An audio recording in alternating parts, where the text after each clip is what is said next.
What's guys, some of this. Thank you for joining me. This is Shita Kid News, and I'm happy to be here.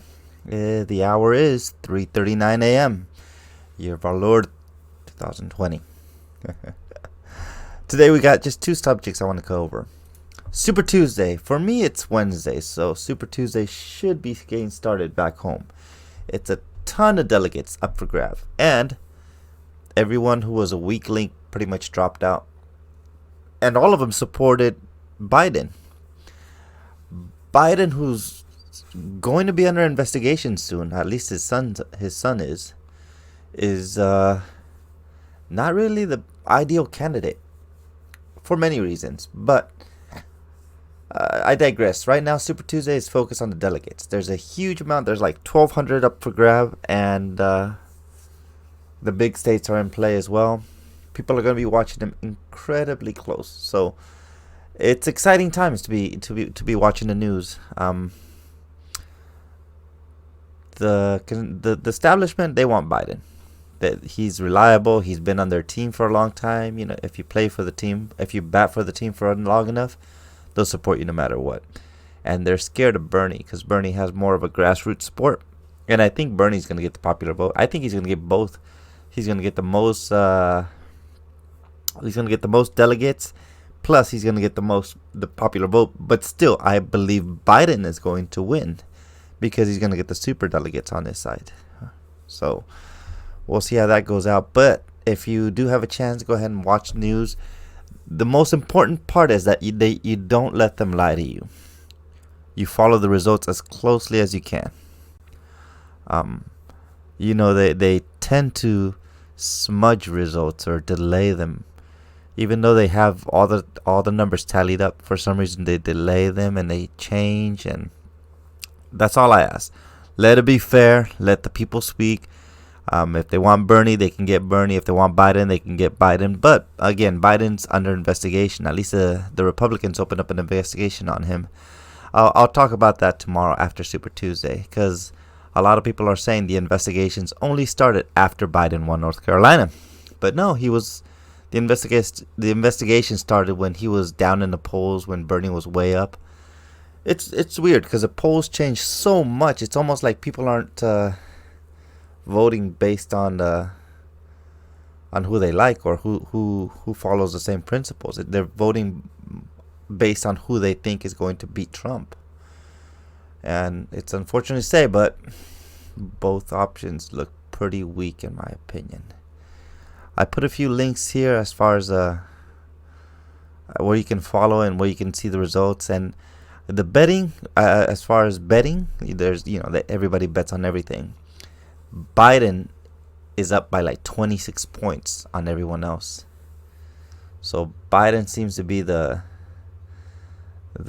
one. He's gonna win, not because he got the most votes or the most people, but I think he's gonna win because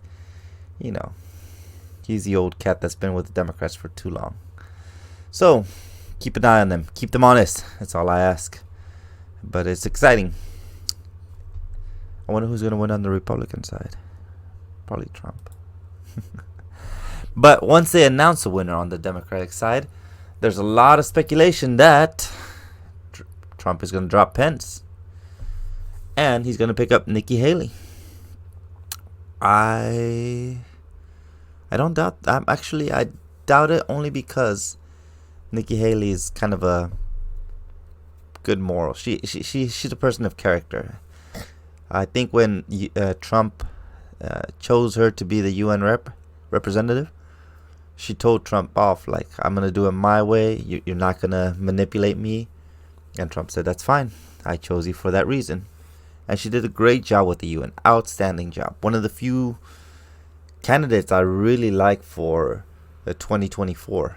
I think she's going to be either the top of the ticket or the VP. Trump has a good chance of winning now. I don't see why he wouldn't pick up Haley.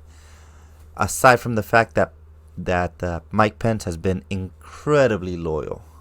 From what I can tell and what I can see, it's difficult to find loyal people, and Mike Pence has been there through and through the whole time. His debates weren't bad. He's been pretty solid. He's been kind of mellow, but he's consistent and reliable and trustworthy. I don't think it's the right time to kick him to the curb unless Pence, which usually this happens, the VP is getting ready to run for president. Just like Biden's doing now, Mike Pence has the option to do that on 2024.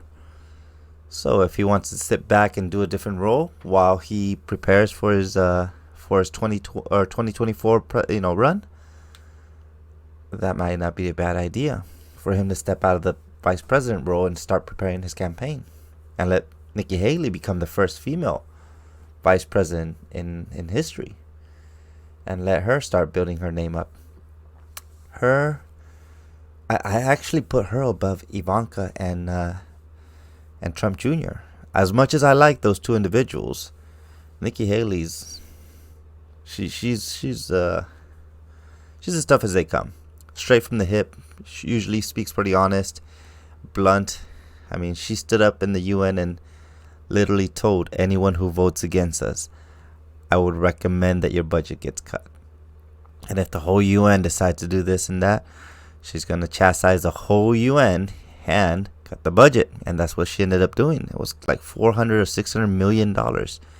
And she told them to their face. In a group of where there are very few female representatives, she stood with the best of it and then some. So the fact that she's a female has nothing to do with why I choose her. I just like her as what she's done so far. She's been loyal. She's been, even when she left the position, she didn't leave on a bad note. She kind of left on a positive note, kind of like Hope. And Hope's back again. And I actually, I don't know how I feel about Nikki Haley being in there. As long as Mike Pence has a plan and he doesn't feel like he was betrayed, I think I can see her in the role. I think I could see her and support her hopping on the vice president role. But Trump isn't. Well, I was gonna say Trump isn't young and he needs to have a reliable vice president because he's up in his 70s. But actually, Trump is the youngest 2020 candidate on the ballot. Out of the Democrats and the Republicans, out of everyone, he's the youngest. So he's a spry one here, just because the other ones are 78 and I think 77. So that they're way past their prime. So Trump ends up being the youngin, even though he's the oldest. I think Reagan was pretty close, but he's one of the oldest presidents we've ever had. He ends up being youngest because everybody else is older, and I think that's kind of silly because the left or Democrats are usually all about complaining about rich white men. And all their nominees are rich white men. Everyone who was young or anybody of color, anybody who, none of them were really worthy to be president. But everyone else dropped. And this was the best they can do. Who knows? Nikki Haley, as far as this idea, I like it. The more I think about it, the more I like. I'd enjoy seeing these two on the ticket. The only thing is Mike Pence. That's he's been so good to Trump.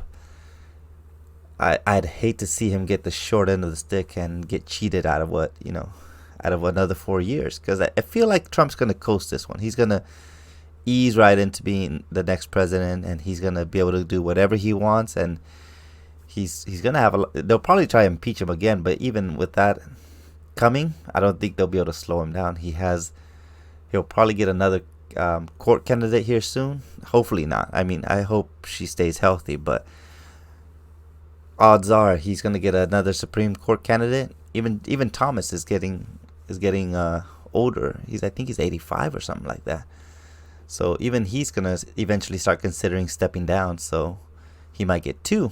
One of them's conservative, so it wouldn't change the balance. But the other one's definitely a lefty, and he already has a 5-4, so he'll have a 6-3. And just new young, judge in place for, and if Thomas decides to step out, yeah. But who knows? I just thought this was an interesting. This is all speculation, by the way. absolutely speculation. The news is Super Tuesday, who will win, but VP Nikki Haley, that's just speculation. I'd like for people to start thinking about. How would you feel? Would you feel about Pence is getting cheated? Do you think Trump would take her on? You know, I've seen female vice presidents completely fail. I like Sarah Palin, but she wasn't the best candidate. But I'm really glad McCain didn't win in the long run. But at the time, I thought I supported her because I thought she would be a breath of fresh air. Very honest, very blunt, very forward. And that's kind of how I feel about Nikki Haley. But we'll see what happens. If she ends up being on the ticket, it doesn't matter. Trump's name is what's going to carry them over the line. So keep an eye out for that. Keep Super Tuesday, keep them honest. Don't let them, do mysteriously not know how to add numbers and mysteriously wait a few days to give you results. Don't let them pull those tricks on you. So good luck. Have a good night. Oh, and take care of coronavirus. It keeps getting worse and worse, especially out here in Japan. The Olympics might get delayed, so I didn't put a story on that, but there's talk of the Olympics being delayed until the end of the year, which is a huge issue because, cameras and everything. But the point is that people are taking it serious, and I know my fellow Americans tend to be laid back about this. It's one of those cases you really shouldn't be too laid back. Go ahead and buy the supplies you need and just be ready. All right. Thank you very much. Otsukaresama desu. Have a good night.